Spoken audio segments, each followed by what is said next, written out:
तो दोस्तों Venom let there be Carnage का दूसरा ट्रेलर आ गया है। 2018 की वेनम मूवी बॉक्स ऑफिस पर बहुत हिट हुई थी और तब से ही हर किसी को इसके सीक्वल का इंतजार था, क्योंकि उस मूवी की एंडिंग में ही हमें ये पता चल गया था कि इसके सीक्वल में हमें कार्नेज दिखने वाला है, जो कि मार्वल कॉमिक्स का बहुत खतरनाक विलेन है। इस मूवी के पिछले ट्रेलर में हमें कार्नेज की बस एक झलक नजर आई थी, लेकिन इस नए ट्रेलर में कार्नेज के जबरदस्त एक्शन से लेकर उसकी ओरिजिन भी हमारे सामने आ चुकी है।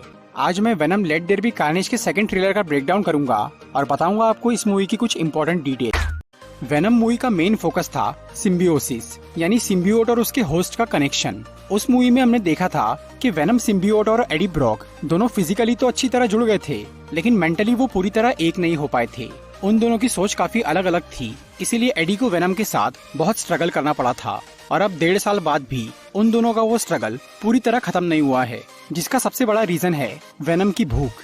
सिम्बियोट्स को बहुत ज्यादा भूख लगती है और उनका पेट सिर्फ इंसानों को खाकर ही भरता है, पर एडी नहीं चाहता कि वेनम सबको मारता फिरे, इसीलिए उसने उससे कहा था कि वो सिर्फ बुरे लोगों को ही खाए। इसीलिए वेनम अब ये चाहता है कि वो हर रोज गुंडों को मार के अपनी भूख मिटाए। लेकिन इसमें भी 2 प्रॉब्लम है। एक तो ये कि एडी अपनी नौकरी की वजह से डेली ये काम नहीं कर सकता, और दूसरी बात ये कि अगर वो हर दिन लोगों को मारने लगा तो वो रक्षक की बजाय भक्षक बन जाएगा और पुलिस उसी के पीछे पड़ जाएगी। इसलिए एडी वेनम को कंट्रोल करना चाह रहा है और इसी वजह से वेनम उससे बहुत गुस्सा है। इन सब मुश्किलों के बीच एडी अपनी जर्नलिस्ट की नौकरी कर रहा है और इस बार उसे क्लीटस कैसिडी नाम के एक सीरियल किलर की इन्वेस्टिगेशन करना है। क्लीटस एक खूंखार और सनकी मुजरिम है जिसने अब तक कई लोगों को मारा है और उसने उन मरे हुए लोगों की लाशें कहीं छुपा दी है, और पुलिस की कई कोशिशों के बाद भी वो अपना मुंह नहीं खोल रहा है और वो सिर्फ एडी ब्रॉक से ही बात करना चाहता है। कैसिडी का एडी से कोई पुराना कनेक्शन लगता है, इसीलिए वो उसे बार बार बोल रहा है कि हम दोनों बिल्कुल एक जैसे हैं। पुलिस एडी के जरिए ये जानना चाह रही है कि कैसिडी के दिमाग में क्या चल रहा है और उसने उन लाशों को कहाँ छुपाया है। इसीलिए एडी यहाँ उन ड्राइंग्स की स्टडी कर रहा है जो कि कैसिडी ने जेल की दीवारों पर बनाई थी। यहाँ इस ड्राइंग पर लिखा हुआ है कि तुम्हें मुश्किलों में तकलीफ दी गई थी। ये बात शायद कैसिडी के बचपन से जुड़ी हुई है। हो सकता है कि उसके साथ बचपन में कुछ बहुत बुरा हुआ था, इसीलिए वो ऐसा बन गया। यहाँ पर एक चर्च की ड्राइंग भी है। कैसिडी का इस चर्च से जरूर कोई कनेक्शन है, इसीलिए ट्रेलर के कई सीन्स में हमें एक चर्च नजर आता है। क्लीटस कैसिडी ने अब तक जो कुछ भी किया है ये उसके सामने कुछ भी नहीं है जो वो आगे करने वाला है। ये तो हम सब जानते हैं कि कैसिडी इस मूवी में कार्नेज बनेगा, पर उसे वो सिम्बियोट कैसे मिला ये बात हमें अब तक नहीं मालूम थी। लेकिन इस नए ट्रेलर में शायद उस राज पर से भी पर्दा उठ चुका है। यहाँ जब एडी कैसिडी से मिलने जेल में आता है तब वो एडी का हाथ पकड़कर उसे काट लेता है। फिर वो बोलता है कि उसने खून तो पहले भी चखा है, पर एडी का खून थोड़ा अलग है। इससे सबसे पहले तो हमें ये पता चलता है कि कैसिडी ने इंसानों को मारने के अलावा उन्हें खाया भी है। और यहाँ जब उसने ये कहा कि एडी का खून थोड़ा अलग है, तो इससे ये साफ समझ में आ रहा है कि एडी की बॉडी में सिम्बियोट होने की वजह से उसका ब्लड दूसरों से डिफरेंट है, और शायद एडी को काटने की वजह से ही कैसिडी की बॉडी में वेनम सिम्बियोट जा चुका है और इसी से वो आगे जाकर ट्रांसफॉर्म होगा। कॉमिक्स में भी कार्नेज सिम्बियोट को वेनम ने ही बनाया था, पर वहाँ उसकी ओरिजिन थोड़ी अलग थी। वेनम मूवी के पोस्ट क्रेडिट सीन में हमने ये देखा था कि कैसिडी सैन क्विंटिन नाम के एक जेल में कैद है।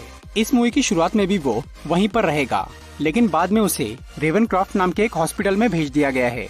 रेवनक्रॉफ्ट एक ऐसी जगह है जहाँ पर खतरनाक और पागल मुजरिमों का इलाज होता है, पर ट्रेलर के इस सीन को देखकर लग रहा है कि यहाँ कैसिडी का ट्रीटमेंट नहीं बल्कि एग्जीक्यूशन हो रहा है, मतलब उसे मारा जा रहा है। हो सकता है कि ये कोर्ट का ऑर्डर हो कि कैसिडी को जहर देकर मार दिया जाए, लेकिन अब उसकी बॉडी में वो सिम्बियोट मौजूद है, इसीलिए जहर देने पर वो मरा नहीं, बल्कि उसकी वजह से वो सिम्बियोट उसकी बॉडी से बाहर आ गया है, जिसके साथ जुड़कर कैसिडी बन गया है कार्नेज। सिम्बियोट्स का बेसिक नेचर होता है शिकार करना और दूसरों को मारना, और कैसिडी तो एक सीरियल किलर है ही, इसीलिए वो दोनों फिजिकली और मेंटली पूरी तरह से जुड़ चुके हैं।